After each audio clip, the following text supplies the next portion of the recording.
Bonjour à tous, aujourd'hui on est en plein cœur de Jérusalem et plus précisément à Mea Shearim. On va vous présenter une institution incroyable, c'est celle qu'a construit le Rav Kaduri, Yitzhak Kaduri, il y a plus de 40 ans. Aujourd'hui c'est son petit-fils, le Rav Yosef Kaduri, qui en a repris la directive. Il faut savoir que le Rav Yosef a côtoyé son grand-père pendant de longues années et son grand-père a transmis beaucoup de ses connaissances et de sa Torah à son petit-fils. Ça va être super intéressant, on va vous montrer la synagogue du Rav Kaduri, son Beth Midrash, même sa maison, son mikvé. Venez avec moi, ça va être super.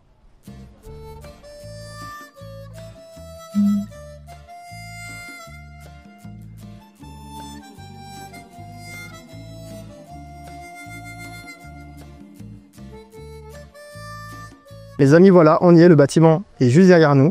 Alors pour l'anecdote, il y a plus de 40 ans, quand le Rav Yitzhak Kaduri était en train de construire son bâtiment, il est parti jusqu'à New York pour avoir une bracha du Rabbi Lubavitch et il lui avait dit « La construction de ton bâtiment, c'est le début de la construction du troisième Beth Amikdash. »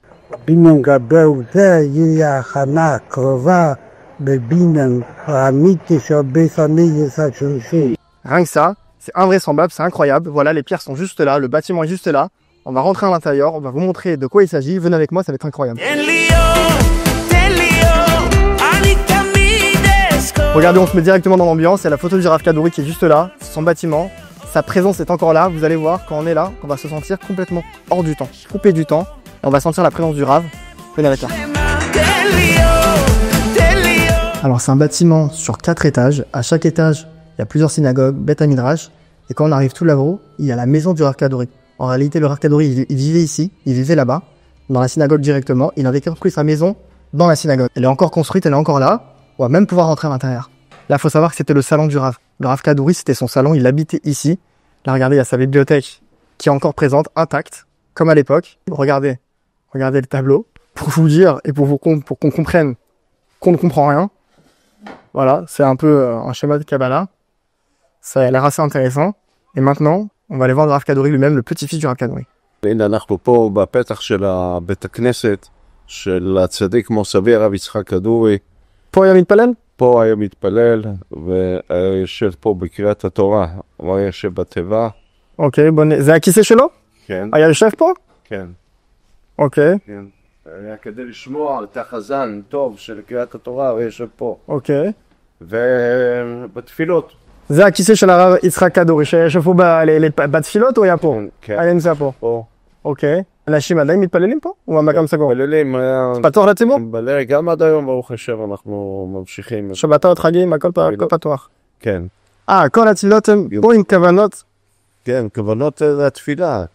אוקיי. כן, אנחנו נראה לכם את הסידור של מה זה, כן. מה זה הכוונות התפילה. כן, כי אנשים לא יודעים מה זה. כן. וזה, מה זה מוסיף לנו בתפילה? זה דרגה אחרת? זה מוסיף, כל העניין, כל הלימוד, זה ללמוד את כוונות התפילה כדי לקרב את הגאולה. מצוונו לתפילה רגילה, לוקחת רבע שעה, מנחה, זה שעה. שעה מנחה? כן. כל יום? מה עכשיו? עכשיו אנחנו נעלה גם למעלה. מצוין. את הכנסת. אז בוא נעלה, מצוין. תן לי אור, אני תמיד אזכור, יודע אני לך כל בוקר. מה זה העניין של הכוונות התפילה? סלואה. הנה, הנה פה. זה העמידה? זה התפילה? זה העמידה. וכאן אנחנו לכל שמות הקודש שהם מכוונים. צריך לערער, לא להגיד בפה. כן, בדיוק. רק הם סורקים את זה בעין, בעירור. קוראים מסור עצמו על קידוש השם, באהבה. כל השמות, צירופים. ואני מניח שזה לא רק להסתכל, צריך להבין מה המשמעות גם. משמעות, בטח. לומדים את זה, זה לימוד. כן, בדיוק. לומדים את זה, זה העיקר הלימוד. כמו שאומרים לו, באהבה, אתה רואה כמה דפים? כל זה, מלך, עוזר, ומושיע, זה מגן, כל השמות, הוויה. כמה זמן אפשר להגיע לאיזה רמה להתפלל בדבר כזה? עכשיו, וכמה שנים, קודם כל... אז זה כמה שנים לימוד? של פשט. של פשט? קודם כל פשט, מי שלא בקיא בפשט, לא יכול... מה זה בקיא? יש רמות של בקיאות, מה זה בקיא? שבקיא, של גמרא, ש"ס, פוסקין, לפחות עבר על כל הש"ס. כן, לפחות פעם אחת. לפחות פעם אחת. כל מי שנמצא פה, שלומד פה, בקיא בפשט? בטח, חייב להיות בקיא בש"ס. וכשמתחילים אחרי זה ללמוד קבלה, כמה זמן זה יכול לקחת כדי להתחיל להתפלל בסידור כזה? יכול לקחת שנה. שנה עד שנתיים. כל אחד ברמה שלו, ואיך להבין כדי להתפלל עם להחזיק סידור של כוונות. חוץ מהתפילה עצמה, מה זה מביא לי בחיים? ביום יום. בן אדם מתפלל, הוא לא חושב על עצמו, כדי שזה יקדם אותו במשהו. הוא כלי, הוא צינור של שפע מלמעלה ולהעביר בכלל עם ישראל. אף אחד לא חושב על עצמו. זאת המטרה. וברוך השם, כל מי שלומד, הוא יודע את זה. זה כבר מהפנימיות שלו בא לעניין הזה של... אבל הוא חי כרגיל, כאילו? זה בן אדם כשרואים את זה, חושבים איפה הוא חי, מה יש לו בראש, איך הוא מתנהג ביום יום. יש לו משפחה, כאילו, מתנהג, עושה קניות. זה לא חי את הרגיל. הוא לא חי כרגיל? לא חי את הרגיל, גם עצם זה גם הלימוד לוקח הרבה זמן, וגם ההנהגות של פרישות, זה כמה דוגמאות. פרישות זה גם מאוכל, לא לאכול הרבה מזון, אלא רק מה שצריך. פיצה לא, פלאפל, פיצה, שוכחים. לא חושבים על האוכל ולא. Alors là, les amis, derrière nous se trouve le Rav Yitzhak Yekutieli. Il a côtoyé le Rav Kadori pendant près de 40 ans. Il étudie encore ici, aujourd'hui. Il va nous donner un petit peu des directives, des enseignements, peut-être des conseils. Venez avec moi. Shalom Rav. אז שמענו שהרב היה בקשר עם רב כדורי 40 שנה. אז בטח יש לך סיפורים, מעשים, עצות. אני יושב ליד הרב. כדי לשמוע איזה עניינים, מה הרב יכול לספר לנו? גם על המקום, גם... במה נתחיל ונאמר? קודם כל, צריכים לדעת שהרב עליו השלום, הוא היה איש חסד בצורה לא רגילה.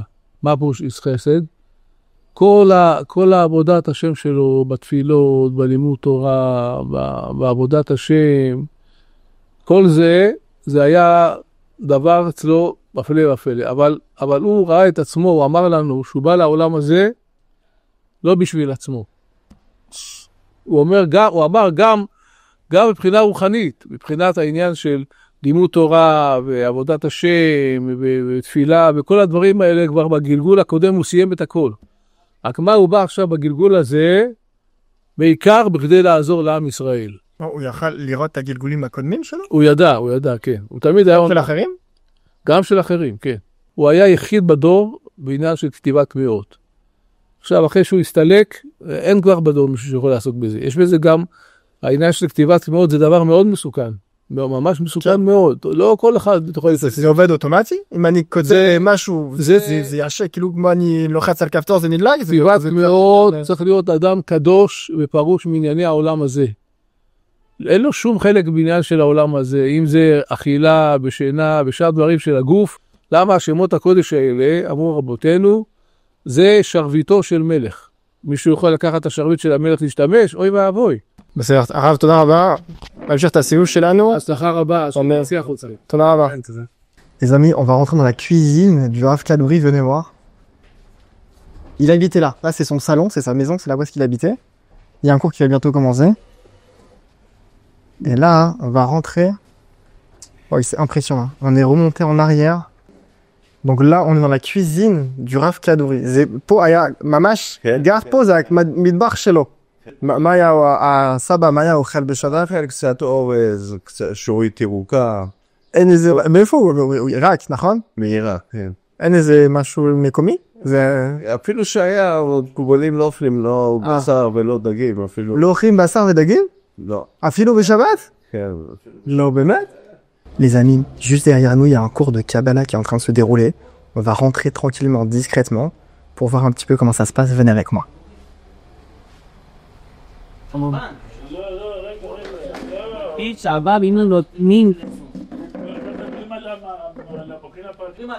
Bon, je comprends rien du tout. nous, la tête le כי בזה יש מוחים מצד הבא. יש מוחים מצד אמא. והמוחים מצד הבא מלובשים בנאי דאבא. לומדים על מוחים שמלובשים בנאי. באמא זה מלובשים בנאי דאמא. כן? Il y a vraiment des secrets de la Torah qui sont en train de se transmettre, de s'étudier. C'est vraiment impressionnant, c'est un vrai mérite d'être présent ici. L'étude de la Kabbalah, c'est pas comme une étude normale, qui se fait un en face de l'autre, en binôme. Là, c'est des petits groupes, avec le Rav au milieu, et on échange comme ça, en petits comités.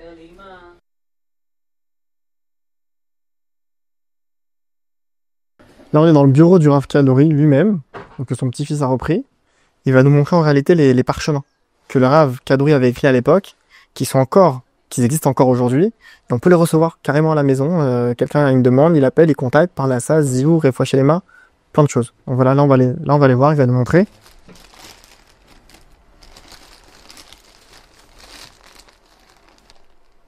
לשלום בית. אפשר לקחת? לראות? כן, אפשר לראות, כן. זה לשלום בית? זה קינה לשלום בית. יש בית, כן, היה מוסיף, היום אני גם מוסיף את השמות פה. גם הסבא בחיי חיותו היה אותו דבר, מוסיף את השמות כאן ונותן להם גלגל את זה, ואז שמים את זה מעל הדלת של הכניסה הראשית, זה לשלום בית. למי שיש לו בעלה, פחד, מזיקים, כעס, רוגז, לרפואה. C'est incroyable. C'est incroyable. מה מגן דוד? אז כזה זה שמות קודש. אז מגן דוד זה לא סתם זה חותם של דוד המלך, שמיוחס לדוד המלך, ואז הוא בתוך כל הגוף של המגן דוד מוסיף את השמות.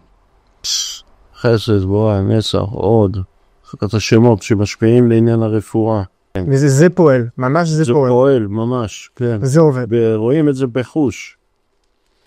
לא מבינים כלום. לזיווג. זה לזיווג? כן. C'est un des exemples d'une kémia. Donc c'est le Rav Kadori lui-même. À l'époque, il les a rédigés. À l'intérieur, il y a des secrets de Torah qui sont cachés en réalité. Et c'est là, en l'occurrence, c'est pour le zivug, pour le mariage. Et en réalité, on écrit ici le nom de la personne. On rajoute le nom de la personne. Et le Rav nous a expliqué que donc on le plie et on le garde sur soi ou on peut le mettre dans une armoire ou en tout cas proche de soi. עדיין אנשים מתקשרים. והרב מכין ושולח. כן. או שהם מגיעים, בדרך כלל מגיעים, או ששולחים להם. כן. זה כל אחד יכול לבוא. כל אחד, כן. כן. Chacun peut venir ici, prendre une kémia pour un domaine particulier. Le Rav a écrit 260 sortes de kémia pour des catégories précises. Et chacun s'est ouvert à n'importe qui, tout le monde peut venir ici et recevoir. לכל עניין ועניין, גם יש כאן למכור הבית שיש לו, מישהו שרוצה למכור את הבית ויש לו עיכובים, ולשאר השמות שימצא לכם בעיני כל רב ואיש מצליח למכור הבית שיש לו. Alors ça c'est les livres de Rav Yitzhak. אתה שלך. כן, יש לי אחד בבית, פתחתי אותו בשבת, קראתי אותו. קראת אותו? תגזמה מדלפי העלייה. רציתי לראות מה יש בפנים. משהו אפילו יפה לחיבור הזה. כן? אני חושב, לא היה מבריאת העולם חיבור כזה. מרוכז כל כתבי מור סבי רב יצחק כדורי. אז זאת אומרת שהוא לא חיבר ספר, הוא כתב דברים. כמה ספרים. שהרב יעקב עדס לקח וסרק, זה מה שהוא כתב. פה למשל כתוב לאהבה בעיני מלכים ושרים, אז לעשות כך וכך. והרב עדס סרק את מהספרים של הסבא המקוריים, ופה הוא נתן פירוש מאיפה הוא הביא את זה. מה הוא התכוון, הסבא שהוא כתב את כל השמות הקודש. המומחיות שלו הייתה לכתוב, לחבר את השמות הקודש שמשפיעים לכל עניין ועניין. למשל מה זה? זה כתוב של מלאכים, זה נקרא. זה כתוב של מלאכים? כן. מה אנשים קודש? זה כתב של מלאכים. ככה מאוד? כן, זה... כן, הצורות האלה, קוראים לזה ככה בקבלה, כתב של מלאכים. Alors les amis, pour finir cette vidéo, je voulais revenir dans cet endroit-là. C'est vraiment un endroit qui est hors du temps. on est coupé du monde. On sent ici une gdoucha, une sainteté particulière. Faut comprendre qu'ici, le temps s'arrête. Il n'y a pas toute cette course-poursuite à travers les plaisirs, l'argent, etc. Ici, on est posé, on étudie la Torah, les secrets de la Torah pure, et on le ressent vraiment à travers le mur. Il faut vraiment le vivre pour le comprendre.